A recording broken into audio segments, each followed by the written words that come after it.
two-layer chromatography, TLC, is a method used for rapid qualitative analysis, where components in a mixture can be separated and identified.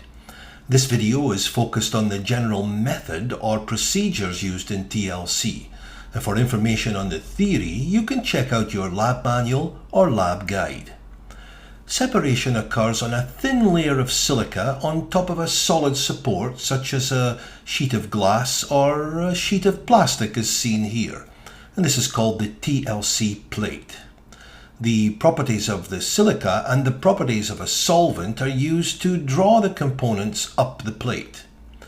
Differences in the properties of the components in the mixture mean that each component will travel up the plate at a different rate, and this causes a separation.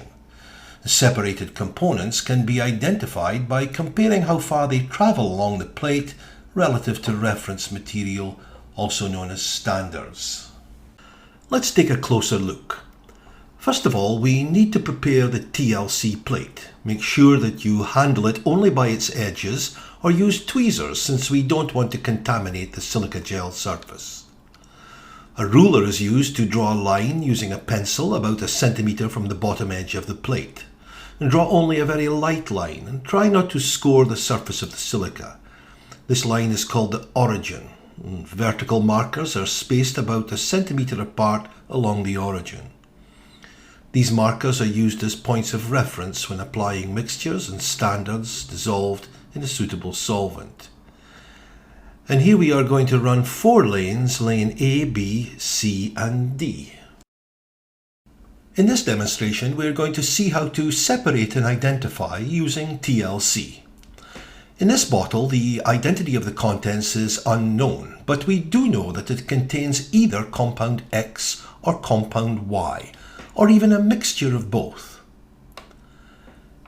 In this bottle, we have an authentic sample of compound X, a sample which we know beyond any doubt is compound X, so we call it standard X. This is our first reference.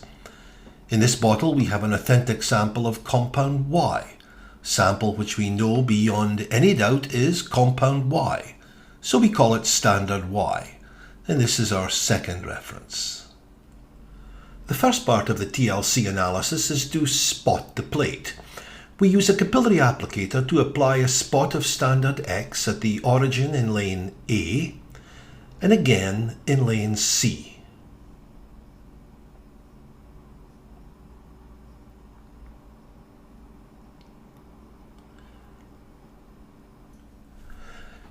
Now in lane B at the origin, we apply a spot of standard Y, and once more at the origin in lane C.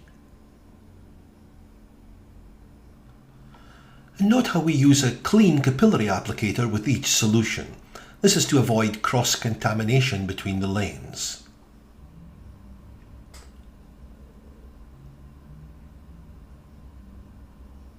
And so with a clean capillary applicator, we apply a spot of the unknown in lane D.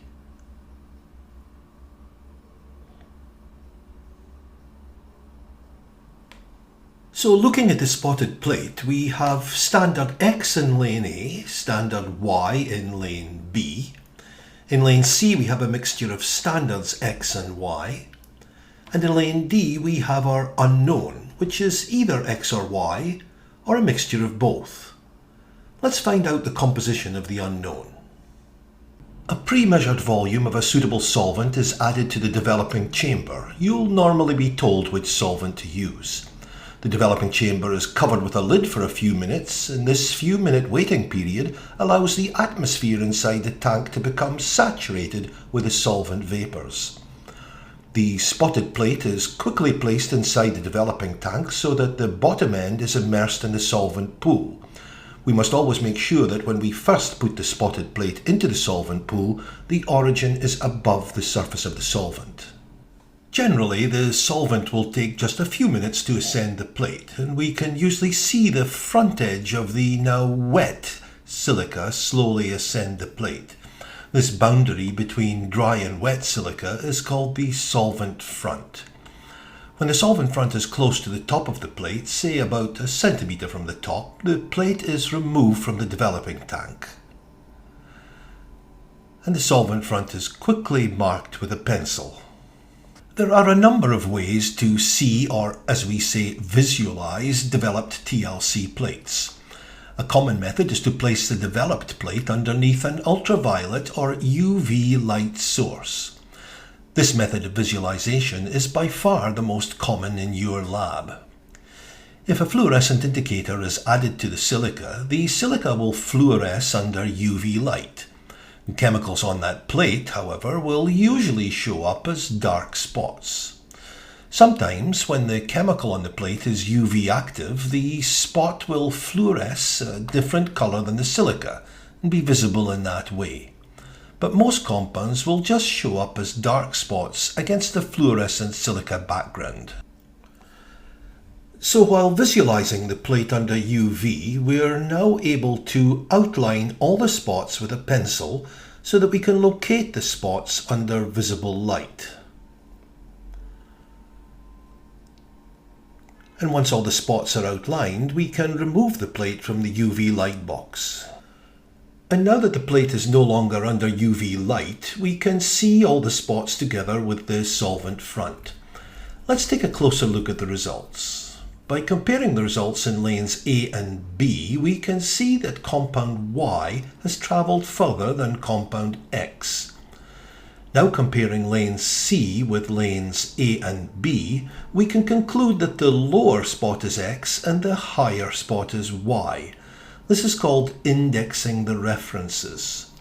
Finally, we can now compare the unknown in lane D with the standards or references in lane C. This allows us to identify the unknown. Although it's pretty clear from this result that the unknown was actually compound X, we can also characterize spots on developed TLC plates by their RF value. The RF value for any spot is equal to the distance moved by that spot in millimeters divided by the distance moved by the solvent, also in millimeters. Now, using this developed plate as an example, and assuming that RF values for the spots 1 and 2 in lane C have already been determined, let's now obtain the RF for the single spot in lane D. The distance moved by the spot from the origin to its centre is 28.0 millimeters, and the distance moved by the solvent from the origin through the spot to the solvent front is 80.0 millimeters. The RF for this spot is thus calculated to be 0.35. Note that it's customary to report RF values to 2 decimal places. In this example, the RF of 0.35 for the single spot in lane D compares favourably to the RF of standard X in lane C, so we can confirm that the unknown was in fact compound X. Here we see the measurements being made and recorded in the notebook. RF values calculated and also recorded. The closer the RF value of an unknown is to the RF value of a standard, the greater the chance that the unknown is the same as the standard. This is what allows us to identify unknowns in mixtures by comparing RF values of the unknowns with those of standards. It's unlikely that RF values of analytes will exactly match those of the standards to the second decimal place. This is due to a combination of experimental error arising from various factors, including measurement uncertainties and inconsistencies in the TLC plate. Nevertheless, in most cases, it's possible to confirm the presence or absence of a compound by comparing its RF value to that of a reference or standard run alongside it on the same TLC plate. Here we can see that the RF of the spot in lane D is much closer to the RF of compound X than the RF of compound Y, and since we knew that the unknown was one or the other, we can confirm the unknown's identity as being compound X. This completes this video on the TLC method. You can check out more of our instructional videos on our YouTube channel at Capilano U ChemLab, or for a full catalogue of our videos, check out our website at capuchem.ca/labs. Thank you for watching.